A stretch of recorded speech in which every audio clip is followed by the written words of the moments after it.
జై శ్రీరామ్. అందరికీ నమస్కారం.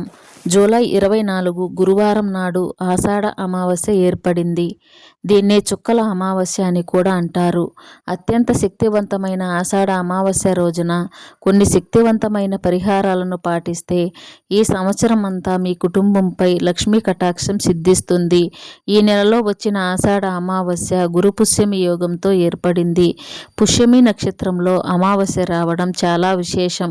కాబట్టి ఈ సంవత్సరం మొత్తం ధనానికి లోటు లేకుండా మీ కుటుంబంలో సుఖ సంతోషాలు ఏర్పడాలంటే ఈ ఆషాఢ అమావాస్య రోజున అలాగే పుష్యమి నక్షత్రం నాడు ఎలాంటి పరిహారాలు పాటించాలో ఈ వీడియోలో పూర్తిగా తెలుసుకుందాం. ముందుగా ఈ వీడియోకి ఒక లైక్ కొట్టి మా ఛానల్ని సబ్స్క్రైబ్ చేసుకోండి. లైక్ కొట్టడం మాత్రం అస్సలు మర్చిపోకండి. అలాగే జై శ్రీరామ్ అని కామెంట్ చేయండి. ఈ ఆషాఢ అమావాస్య అంటే లక్ష్మీదేవికి అలాగే గౌరీదేవికి ఎంతో ఇష్టమైన అమావాస్య. కాబట్టి ఈ ఆషాఢ అమావాస్య రోజున పెళ్ళైన ఆడవాళ్ళు తప్పనిసరిగా ఇంట్లో గౌరీదేవిని పూజించాలి. ఈ అమావాస్య రోజున గౌరీదేవిని పూజించే ఆడవారికి సౌభాగ్యం వర్ధిల్లుతుంది. అలాగే మీ భర్తకు కూడా ఆదాయం పెరుగుతుంది. కాబట్టి ఈ ఆషాఢ అమావాస్య రోజున ఆడవాళ్ళు ఉదయాన్నే నిద్రలేచి ఇల్లంతా శుభ్రం చేసుకొని ఇంట్లో దీపారాధన చేసుకోవాలి. పసుపుతో ఒక చిన్న గౌరీదేవిని తయారు చేసి 2 తమలపాకుల పైన గౌరీదేవిని ప్రతిష్ఠించి పూలతో గౌరీదేవిని పూజించాలి. ఇక పూజలో గౌరీదేవికి నైవేద్యంగా బెల్లం ముక్కను నైవేద్యంగా సమర్పించి ఓం శ్రీ గౌరీదేవి అయిన అనే మంత్రాన్ని 21 సార్లు చదవండి. ఈ విధంగా గౌరీదేవిని పూజించిన వారికి ఈ సంవత్సరం అంతా అదృష్టం అష్టైశ్వర్యాలు కలిసొస్తాయి. విశేషంగా ఈ ఆషాఢ అమావాస్య రోజున ఇంటి ముందు గుమ్మడికాయ కట్టుకోవాలి. ఈ అమావాస్య రోజున గుమ్మడికాయ కడితే మీ కుటుంబానికి చాలా మంచి జరుగుతుంది. కుటుంబ సమస్యలన్నీ తొలగిపోయి మీ ఇల్లంతా ఎలాంటి సమస్యలు ఏర్పడకుండా డబ్బు పరంగా మీ ఇంటికి బాగా కలిసి వస్తుంది. కాబట్టి ఈ ఆషాఢ అమావాస్య రోజున ఒక గుమ్మడికాయని తెచ్చుకొని ఆ గుమ్మడికాయకు పసుపు రాసి కుంకుమ బొట్లు పెట్టి మీ ఇంటి గుమ్మానికి వేలాడదీసి గుమ్మడికాయకు ధూపం వేయండి. దిష్టి గుమ్మడికాయకు తప్పకుండా తొడిమే ఉండాలి. ఇంటి ముందు దిష్టి గుమ్మడికాయ కట్టలేని వారు కలబంద మొక్కని కానీ పూజించిన నిమ్మకాయలను కానీ కట్టుకోండి. అదేవిధంగా ఈ ఆషాఢ అమావాస్య రోజున మీ ఇంటికి ఉప్పుతో దిష్టి తీసుకోండి. మీ ఇంటి యజమాని ఇంటి గుమ్మం ముందు నిలబడి రాళ్ల ఉప్పుతో ఇంటికి దిష్టి తీయాలి. భయంకరమైన నరఘోష సమస్యలతో అలాగే ఎదురింటి వారి చెడు దృష్టి తొలగిపోయి మీ ఇంట్లోకి డబ్బు రావడం ప్రారంభమవుతుంది. గురు పుష్యమి యోగంతో కలిసి వచ్చిన అమావాస్య నాడు ప్రతి ఒక్కరూ తప్పనిసరిగా పసుపు రంగు వస్త్రాలను ధరించండి. ఈ రోజున పసుపు రంగు వస్త్రాలను ధరిస్తే విపరీతమైన అదృష్టం కలుగుతుంది. అదేవిధంగా ఈ అమావాస్య నాడు ప్రతి ఒక్కరూ పసుపును కొనండి. పుష్యమి నక్షత్రంలో పసుపు కొంటే మీ ఇంటికి విపరీతమైన ధనయోగం కలిసి వస్తుంది. మీ ఇంటి ధన ప్రవాహం పెరిగి మీ ఇల్లంతా సిరి సంపదలతో నిండిపోతుంది. విపరీతమైన అప్పుల సమస్యలతో బాధపడేవారు ఈ అమావాస్య రోజున వేప చెట్టును నాటండి. నెల తిరగకుండానే ఏదో ఒక విధంగా మీ అప్పులన్నీ వెంటనే తీరిపోతాయి. ఇక అమావాస్య రోజున ఇంట్లో ఉన్న చిన్నపిల్లలకు తప్పనిసరిగా దిష్టి తీయాలి. చిన్నపిల్లల పైన ఎక్కువగా దిష్టి ప్రభావం ఉంటుంది. కాబట్టి ఈ ఆషాఢ అమావాస్య రోజున మీ ఇంట్లో ఉన్న చిన్నపిల్లలకు ఆవాలతో దిష్టి తీయండి. భయంకరమైన నరదృష్టి దోషాలన్నీ తొలగిపోతాయి. మన తాంత్రిక గ్రంథాలలో ఎన్నో అద్భుతమైన పరిహారాలను వివరించారు.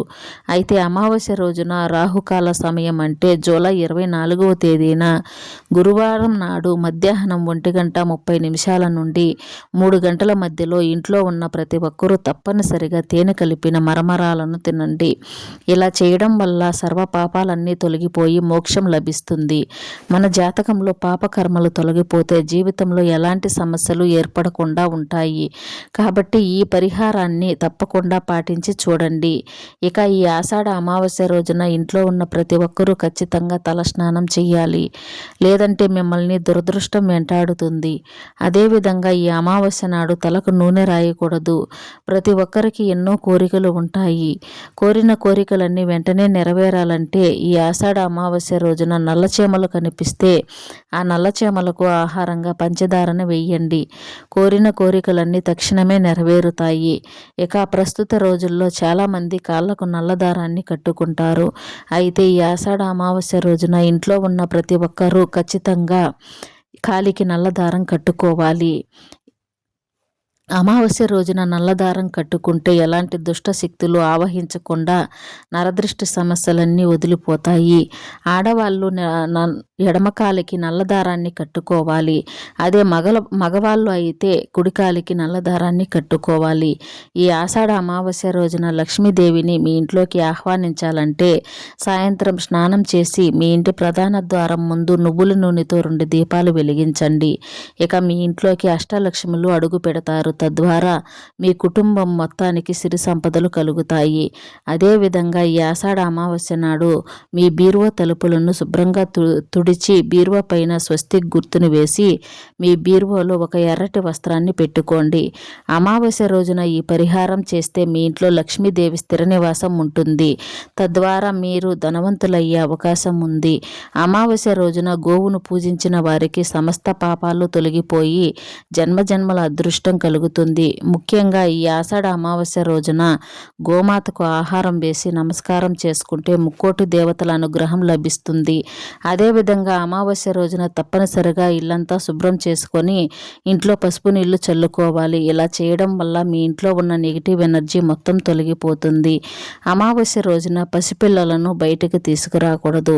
అలాగే దూర ప్రయాణాలు చేయకూడదు. ఈ రోజున ఎలాంటి శుభకార్యాలు చేయకూడదు.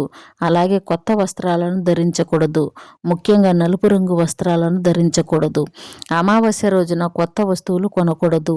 విపరీతమైన డబ్బు సమస్యలతో బాధపడేవారు ఈ అమావాస్య రోజున గాయత్రి మంత్రాన్ని చదవండి. నెల తిరగకుండానే ఆర్థిక సమస్యలన్నీ తీరిపోయి మీ ఇంటి ఆదాయం పెరుగుతుంది. అమావాస్య రోజు సూర్యుడు అస్తమించిన తర్వాత అంటే సాయంత్రం 6 దాటిన తర్వాత నూనె కొనకూడదు. అమావాస్య అంటేనే పితృదేవతలకు అంకితం.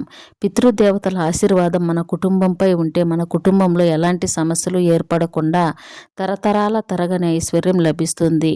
కాబట్టి ఈ ఆషాఢ అమావాస్య రోజున మీ పితృదేవతలకు తర్పణం ఇవ్వండి లేదా మీ పూర్వీకుల పేరు మీద అన్నదానం చేయండి.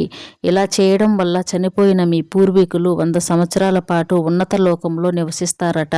కాబట్టి 100 సంవత్సరాల పాటు మీ పూర్వీకులు మీ వంశాన్ని రక్షిస్తూ ఉంటారు.